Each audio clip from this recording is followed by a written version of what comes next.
So here we are, map number 1 of this best of 3, a first round game of the ESL Pro Series. It's the number 5 qualifier, so this is all going to be some fun stuff coming up. Spawning up in the top left hand position of HeroMarine, we've got the red Terran player. He represents Madals, HeroMarine. His opponent down to the bottom right, the blue Protoss player, it's Zeth. Fun time's going to be coming up, a nice little bit of PvZ, and, well, this is going to be a lot of fun. PvZ is exceptionally fun. HeroMarine is an awesomely good map for a specific type of build though, and that is a Blink Stalker play.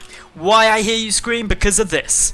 A massive, humongous cliff area that is just a nightmare to try and defend.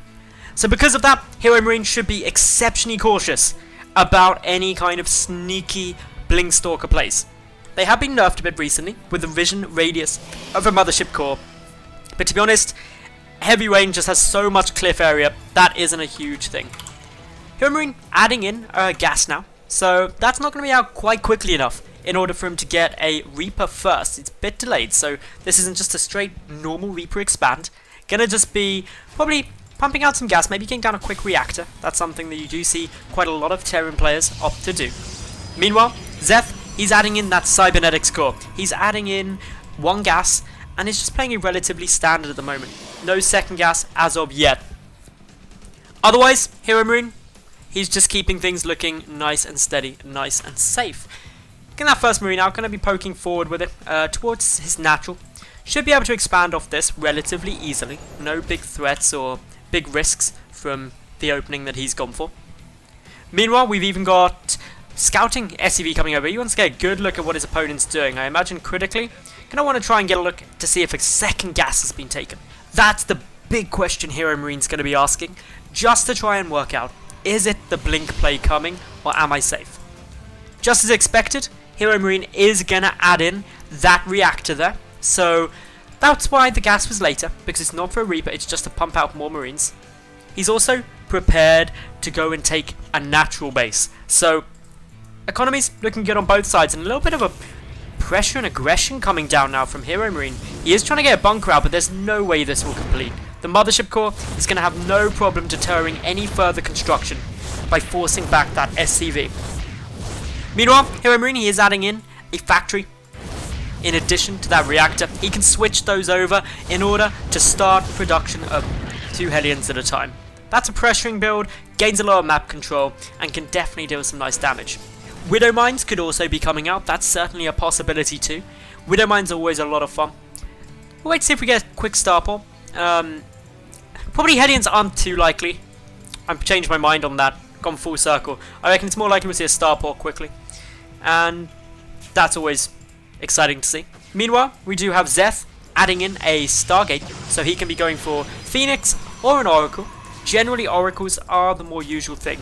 Interestingly, not being proxied though. It can sometimes be proxied up in this area. Very effective place to put it. Still though, Starport now coming down. We've got... Actually, we are getting some Hellions out. Okay. So you don't always see these Hellions, but it can be a very nice way to play, especially with a decent number of Marines on the field. If you get a medevac out, you can drop Marines up into the main and then pressure into the natural base with the Hellions, potentially dealing a lot of worker damage very early on. Those destructible rocks have now been taken down. Meanwhile, 4 Hellions, or the 3rd Hellion coming down, there's the 4th one, and HeroMarine's still just sitting on the single gas geyser. Whereas Zeth, he's already up to 3.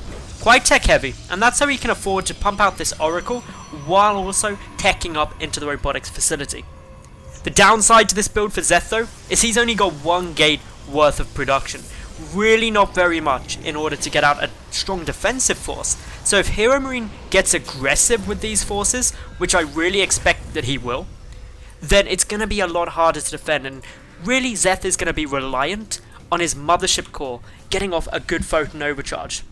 But the reason that photon overcharge can be exceptionally difficult to work with is because even though this mothership core is getting close to being able to use 2, obviously defending the natural and main simultaneously can be tough. And that is what we're going to see HeroMarine try and push through. Dropping into the main, Hellions into the natural base. The Oracle waiting back at the moment, not actually going to try and push through, isn't going to get a glimpse there of the fact that we've got a couple of Hellions coming over, or the medevac, but the Hellions now seeing the Phoenix though, able to start picking apart at that medevac, but it gets very low. HeroMarine, good control, pulls back the medevac, in come the Hellions towards the natural.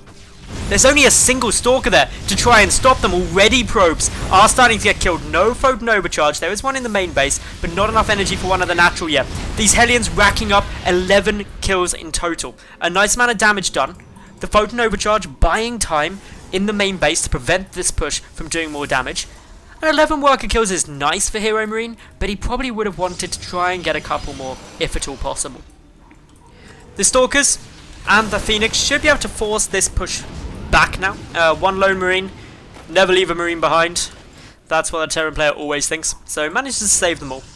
Back behind this, Hero, he's getting down his factory with a reactor on it. He's added on a couple of additional barracks. We're searching Stim and Combat Shield. Should get +1 on its way fairly soon too, with that engineering bay done. Extended Thermal Lance though, coming down for Zeth. He's also chrono boosting out probes like a madman. Wants to get his economy back up and running, because being on pretty much equal workers with a Terran player is never good, because the Terran player has the ability to mule, which works out at being about 4 to 5 SCVs worth of mineral income a minute. Big lead there, obviously, when you've got 2 coming through. Oracle waiting to come in. Maybe have waited a bit too long, because there's already 2 missile turrets in position, and they pretty much cover all of the worker line, keeping it nice and safe. 2 Marauders are going to come out, they can get picked off. The natural base a bit more vulnerable, as there's only a single missile turret there. But HeroMarine, he's pushing across the map, going for this the +1 with Combat Shield, and of course Stim timing.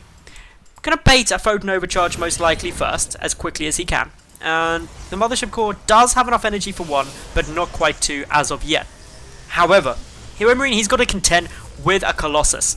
It is about to have Extended Thermal Lance, but that's a bit beside the point, because there's no Marauders with this army for the moment, and as a result of that, it still wouldn't matter in a range fight. So HeroMarine now knows what's coming. He knows that there's a Colossus there nice and early, trying to add on a second starport, but the SCV gets sniped off by this Oracle, which unfortunately is now going to fall. Getting down that nice quick second starport means HeroMarine can pump a lot more Vikings out, but also he can keep his medevac production going nicely too if he chooses, and that means that his infantry doesn't have to be as cautious when stimming. So 2 of these Colossi now moving forward, going to be able to pick off a couple of Marines there nice and simply. The 1-1 double upgrades coming down from the Protoss side is going to give Zeth a nice upgrade advantage throughout this game. Even though he's down at the moment in upgrades, his 1-1 will finish up shortly, and as long as he keeps chrono boosting effectively, he will overtake the Terran player in upgrades exceptionally fast. Good observer placement coming down from Zeth as well. You can see pretty much anything that comes out of HeroMarine's base.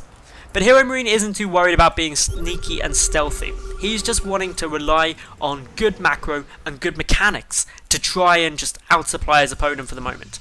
And he's doing it. He's up by around 20 supply in total. The one thing that he's lacking is a third. No sign of a third CCC at the moment, and the problem with that is that his opponent is taking a third Nexus, and has also caught back up in the probe count and is a lot closer to where he'd ideally want to be. HeroMarine though does have a nice number of Vikings, 7 of them. Not ideal in dealing with 4 Colossus, but remember, because there was only the single gateway worth of production early on, in order to get all of this tech out, Zeth really doesn't have much gateway support for these Colossi. What he does have though is a lot of Phoenix. Be interesting to see how he uses those. So the Mothership Core taking a couple of volleys from those Vikings, but does get the Photon Overcharge off, and that's going to force back HeroMarine for the moment. Doesn't really want to take the fight as of yet. There's still more Phoenix coming through, which I find really interesting. They're going to help pick off Vikings, but I suspect they'll target the medevacs first, because if you take down the medevacs, suddenly the Terran player has to be so careful when stimming. And it also means that the Viking production pretty much has to stop, or risk just the army getting taken out very fast. Upgrades, now in the Protoss favours advantage, but only for another 10 seconds. But as expected, +2 is on its way quickly. No +2 attack yet, but those chrono boosts being spent well. HeroMarine though, moving forward, sees Photon Overcharge still active. Gonna look to try and take down that Nexus, but he can only prod at it with that small group of units. Has to be careful the rest of the time. More Vikings are getting their way onto the map. Now up to 17, which is a good number, and even if the Phoenix engaged them, so much damage can be done. The third Nexus now getting focused. Great concave on it. We've got a lot of damage coming through from these Vikings. The Phoenix just not touching them quickly enough to stop them decimating these Colossi. But they are soaking up some of their fire now, allowing these two Colossus and the third up on the high ground to get some good splash damage down. But it's not going to be enough. The gateway support annihilated. And HeroMarine will take game number 1 of this best of 3.